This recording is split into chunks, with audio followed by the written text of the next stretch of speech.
Assalamualaikum warahmatullahi wabarakatuh. Kembali lagi dengan channel Isun Wong Gresik. Kali ini akan membahas siapa sih Mbah Buyut Senggulu Terating Gresik. Menurut sejarah, Mbah Buyut Senggulu ini adalah nama asalnya itu Syekh Jalaluddin. Ya, di Syekh Jalaluddin. Beliau mendapatkan julukan Senggulu, Mbah Buyut Senggulu. Apa itu Senggulu? Senggulu itu berasal dari kata sang guru. Jadi sang guru itu artinya guru saya.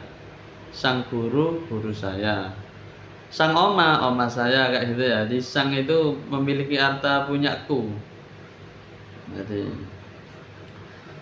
Jadi karena orang dulu banyak yang muridnya beliau.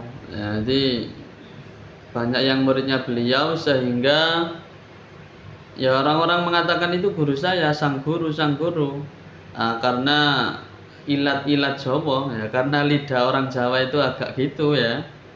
Akhirnya sang guru menjadi sengguru. Ya kayak orang itu kalau orang-orang namanya Rohman manggilnya jadi Rohman. Jadi Rohman, Abdullah jadi Dollah. Rofi'i jadi Rofi'i ya, ya kayak gitu.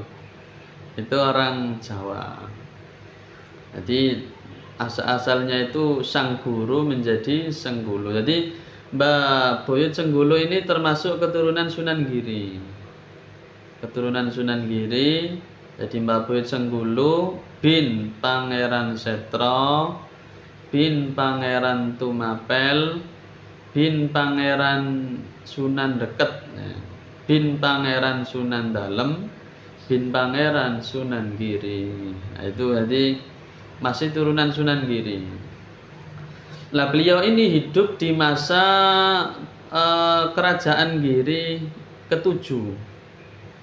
Siapakah? Yaitu Raden Mas Witono yang makamnya itu ada di dekat parkiran Giri itu ya. Di daerah itu saya sering lewat situ ya. Makamnya itu pokoknya yang di parkiran bis itu depannya itu kan ada gang kecil itu ya, masuk ke kiri jalan itu lurus, itu sekitar situ makamnya. Itu Mbah Mas Witono Pangeran Giri ke-7. Jadi yang memegang kerajaan Giri yang ke-7 Mbah Mas Witono.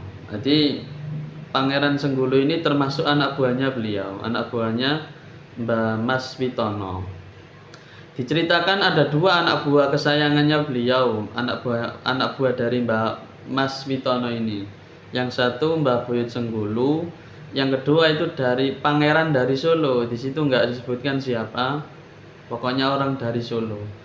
Jadi Mbah Buyut Senggulu ketika itu diperintahkan sama Mbah Mas Witono, Jalaluddin, kamu tak kasih tugas dakwah ke daerah Gresik sebelah situ, yang sekarang jadi Terate itu.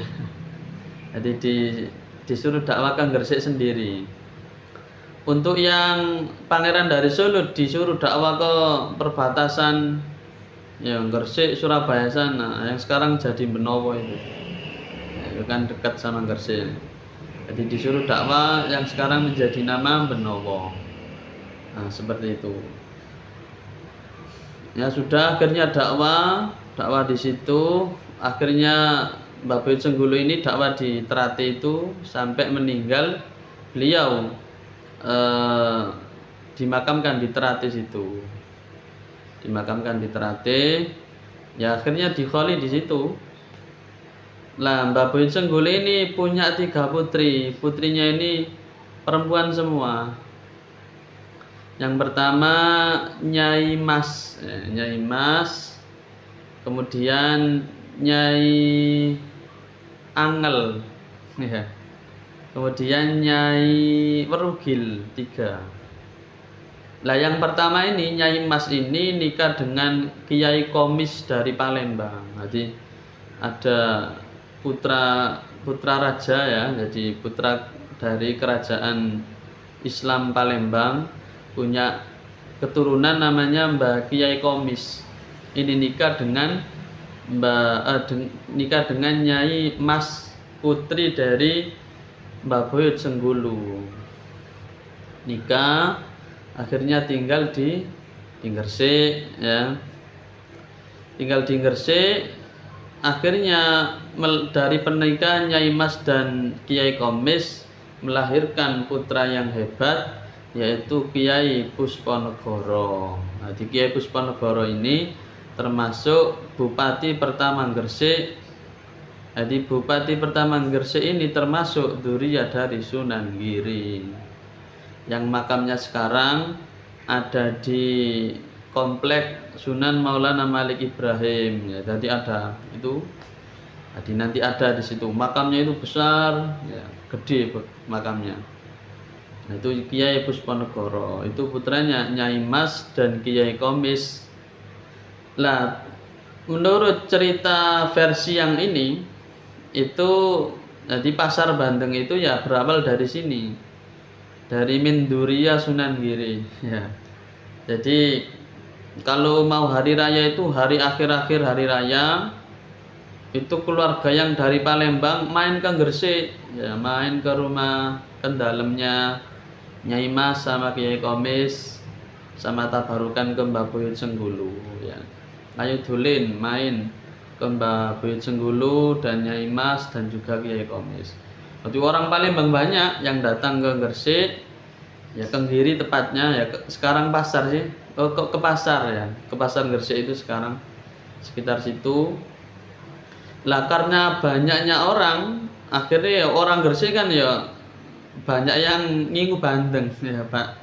Jadi ada bandeng, ada pudak itu ya. Ya wis dodolan wong Gresik, mumpung akeh tamu jualan.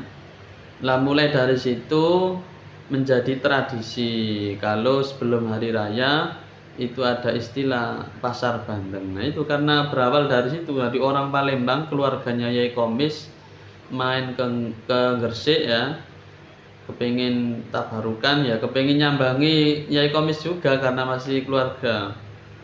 Itu akhirnya orang-orang Gresik ya, karena banyak orang yang dodolan ae iki tepak iki ya, kena gawe riyoyoan gitu. Nah itu seputar cerita sekelumit daripada Mbah Buyut Senggulu, dan bersambung dengan yaitu cerita pasar Bandeng tadi. Semoga bermanfaat. Kalau ada salah saya minta maaf. Akhirul kalam dinas syiratal mustaqim. Wassalamualaikum warahmatullahi wabarakatuh.